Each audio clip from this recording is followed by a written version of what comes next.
आहा आहा आये सुहाना सफर है, आहा आहा आये सुहाना सफर, रुकती नहीं है नजारों पे नजर, आहा आहा आये सुहाना सफर।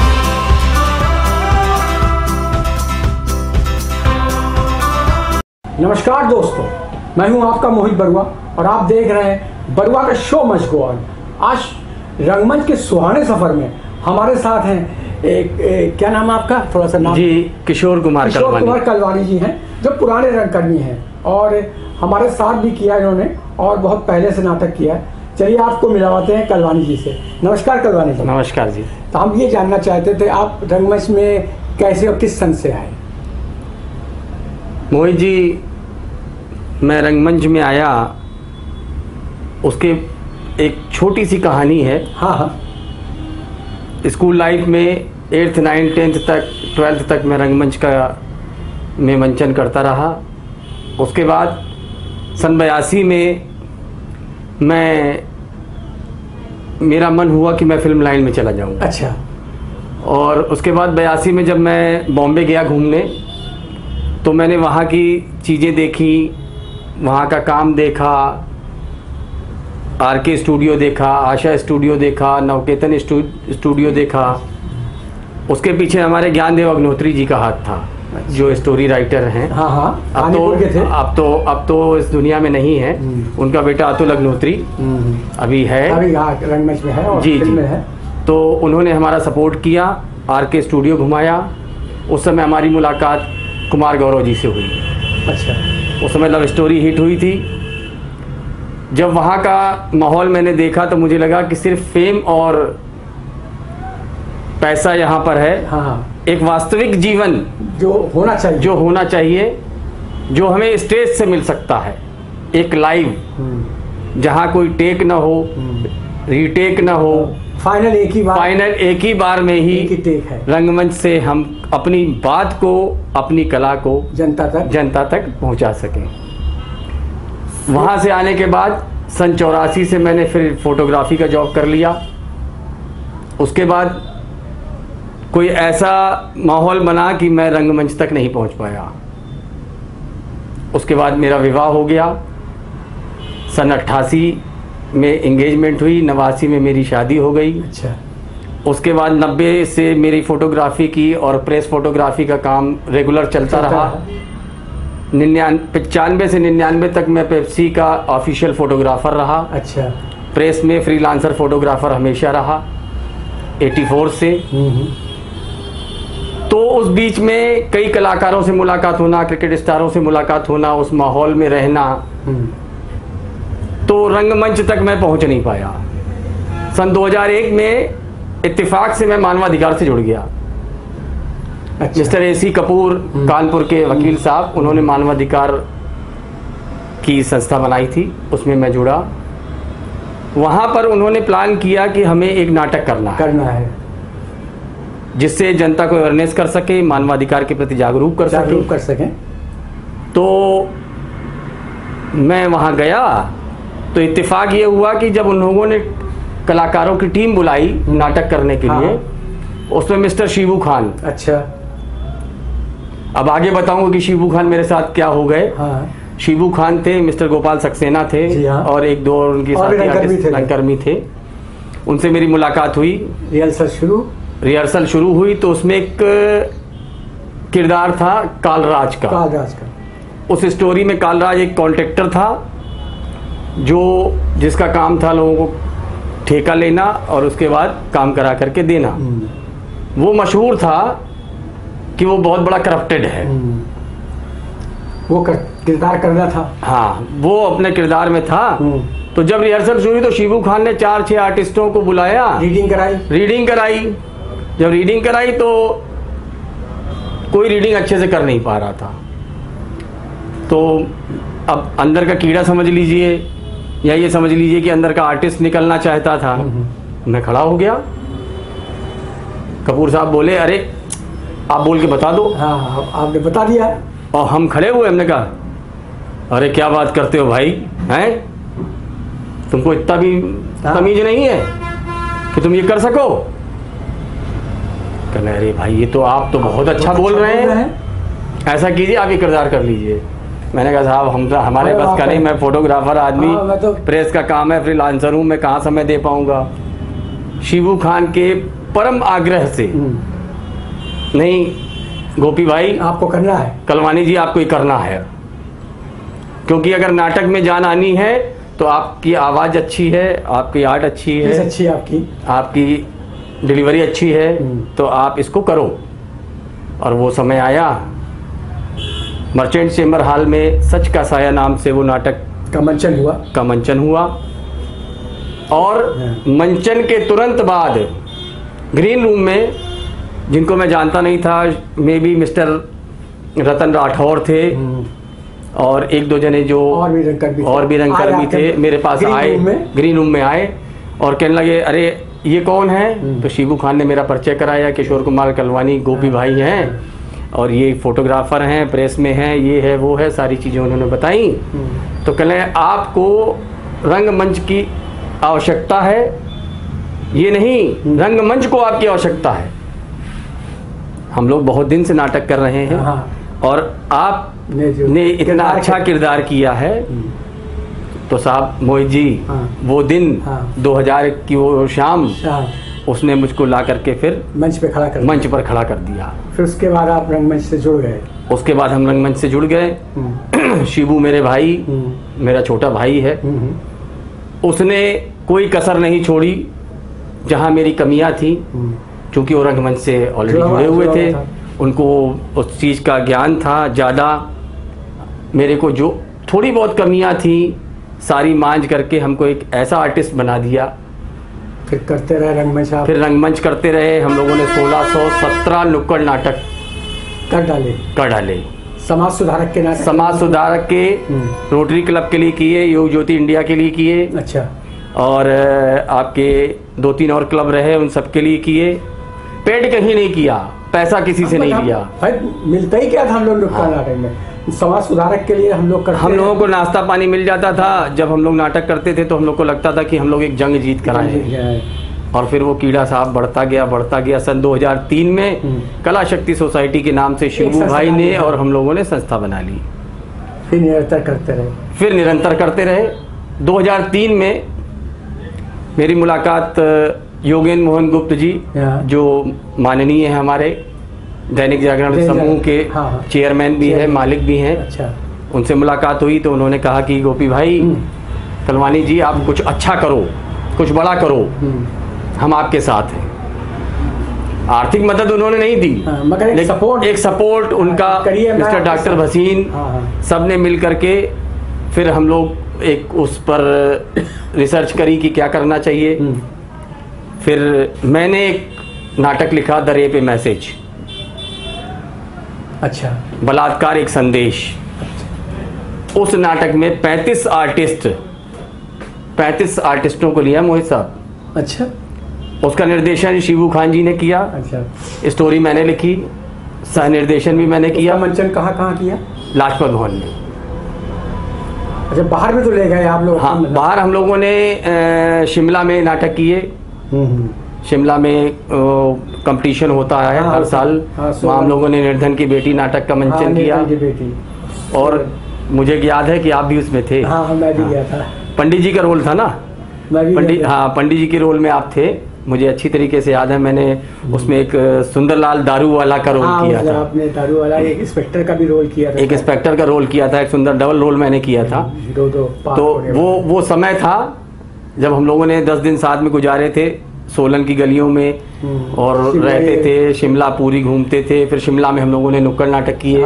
बवाल हो गया तो वहाँ सारे लोगों ने आप लोग वहाँ क्यों कर दिया? हाँ, तो ये सारी चीजें करते बीच में एक समय ऐसा आया, और वो मैं बताना भूल गया कि द रेप ए मैसेज में हम लोगों के साथ काम करने वाले इतने बड़े बड़े वरिष्ठ कर्मी थे, जैसे विश्वम्बर वाजपेयी, अच्छे कलाकार, अनुराग जी और सुरेंद्र सविता जी, यानी जितने बड़े बड़े निर्देशक। एक बात कहना चाहूँगा, अनुराग जी अब दुनिया में नहीं है, करीब 4-5 साल हो गए। जी अच्छा जी जिनको जी, मुझे शिबू जी ने बताया था, मुझे शिबू जी ने बताया था कि अब उस दुनिया में नहीं रहे हैं। उनका नाटक हमने और शिबू ने किया था, उसमें ममता सक्सेना भी थी, सिपाही की माँ। सिपाही की माँ, अच्छा। और एक रोचक संस्मरण जुड़ा हुआ है सिपाही की माँ से, जिसमें एक्टिंग करते करते स्टेज के ऊपर, ये उंगली आप देख रहे हैं मेरी, ये देखिए, ये एक टेढ़ी है। हाँ हाँ, ये उंगली मेरी टूट गई थी वो मंच पे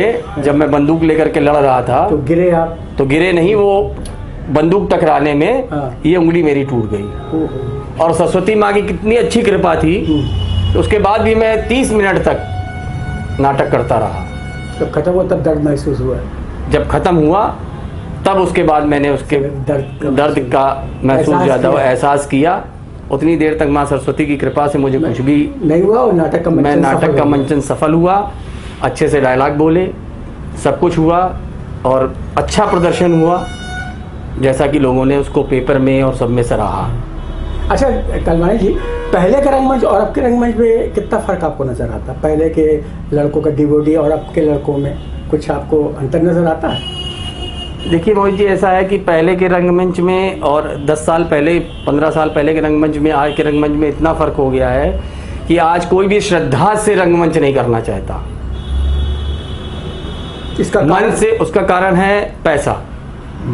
थिएटर में पैसा तो मिलता नहीं, थिएटर में पैसा मिलता नहीं है। अब जो भी कलाकार आना चाहता है वो कहता है कि इस पे क्या मिलेगा। हाँ, सीधे उसका कारण होता है क्या मिलेगा।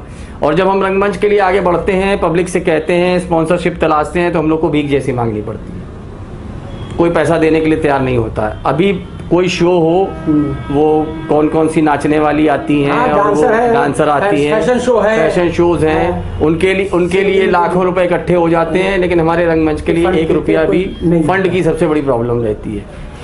तो इसके विषय में आप सरकार से कुछ कहेंगे कि हम सरकार लोग रंगकर्मियों को कुछ सहयोग करें? और साहब, मुझे याद है कि रंगकर्मियों के लिए मैं और शिबू खान, मैं सिर्फ धोती में था,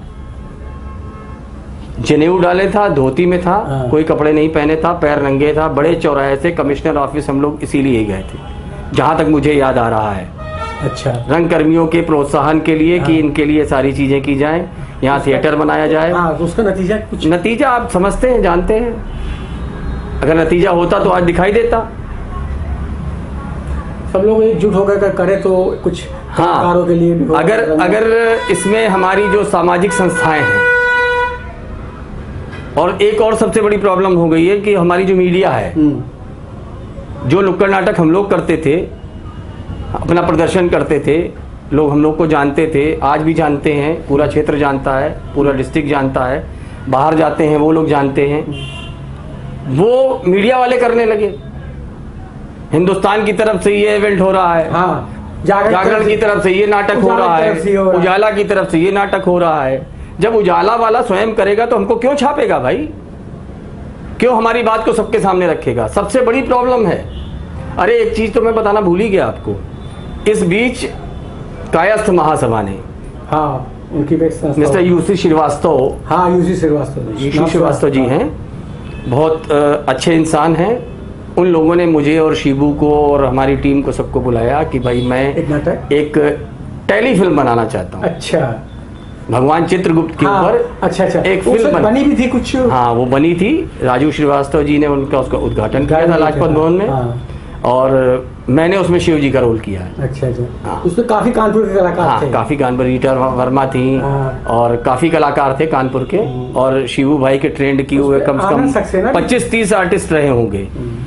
शिबू भाई के ट्रेंड किए हुए 25-30 आर्टिस्ट उस टेलीफिल्म में थे।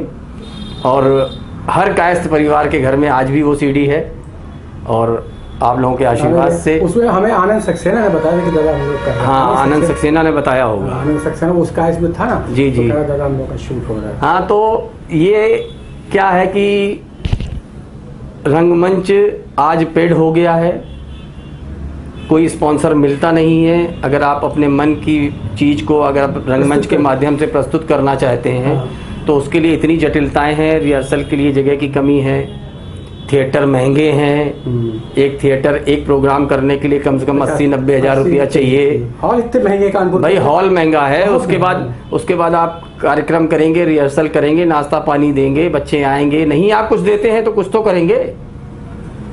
तो इतना ज़्यादा हो गया है। जबकि हमारा कानपुर, मुझे याद है जो मैंने इतिहास पढ़ा है कि थिएटर के मामले में कानपुर नंबर 1 था। हर महीने कोई ना कोई नाटक हुआ, हर महीने कोई ना कोई नाटक होता था। आज इस संस्था का है, कवि संस्था का है, तो आज 6-6 महीने हो जाते हैं, 8-8 महीने हो जाते हैं, नाटक के दर्शन नहीं होते।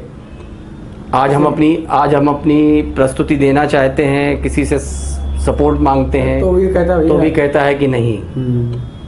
इस तरीके से मेरा रंगमंच का सफ़र स्टार्ट हुआ। शिबू भाई ने पूरा सहयोग किया मेरा। तो इस समय आप क्या कर रहे हैं? इस समय मैं जब कोई नाटक मिल जाता, नुक्कड़ नाटक, अभी मैंने रिसेंटली स्वच्छता अभियान के तहत नेशनल शुगर इंस्टीट्यूट शर्करा संस्था में नरेंद्र मोहन जी है हमारे डायरेक्टर, उन्होंने हमको 8 बार बुलाया। और हाँ, एक बार उन्होंने हमारा एक शो भी कराया था, एक comedy show plus cultural show. हम लोगों ने 1.5 घंटे का प्रोग्राम शर्करा संस्था में किया था, जो बहुत ही पसंद किया गया। उसकी प्रति उनकी पत्रिका में भी छपी थी। उनकी जो सालाना पत्रिका छपती है उसमें भी उन्होंने पूरी प्रस्तुति उसमें दिखाई, और सारी चीज़ें अच्छे से। हम आपको क्या बताएं, वो उत्साह था। हमारी और शिबू की जोड़ी कानपुर में कही जाती थी कि अगर नाटक छपा है पेज पे तो कलवानी शिबू ही होंगे, गोपी शिबू ही होंगे, दूसरे किसी का छप ही नहीं सकता है। एक दिन में 4-4 जगह। और मैंने, शिबू ने कानपुर ट्रैफिक CO SSP के कहने से हम लोगों ने यातायात सप्ताह में 20-20 नुक्कड़ नाटक किए हैं। इंस्पेक्टर बन के लोगों को जागरूक करना बहुत अच्छी बात है। थिएटर के माध्यम से तो जनता को हम लोग जागरूक करते हैं। तो हम लोगों ने पूरी कोशिश की है, क्योंकि हम लोगों ने इसको व्यवसाय नहीं बनाया। एक अपना शौक भी था, था लोगों को जागरूक करने का भी। भाई, वो जो कीड़ा फिल्म में काम करने वाला था, वो खत्म हो गया। रंगमंच में आना चाहता था, तो रंगमंच में आया। लेकिन सब कहेंगे मोहित जी भाग्य।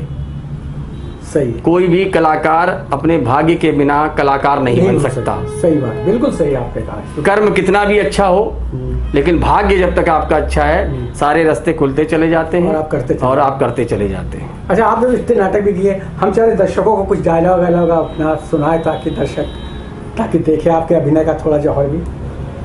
अब डायलॉग आपको कौन सा, अब हमको वो नाटक की भाई शराबी का है, शराब भी किया भाई, वो शराबी वाला कि भाई मैं, अरे भाई देखो मैं सुंदरलाल दारू वाला, ठीक, देखो मेरे से ज़्यादा बात नहीं करना, जब मैं पीता हूँ ना तो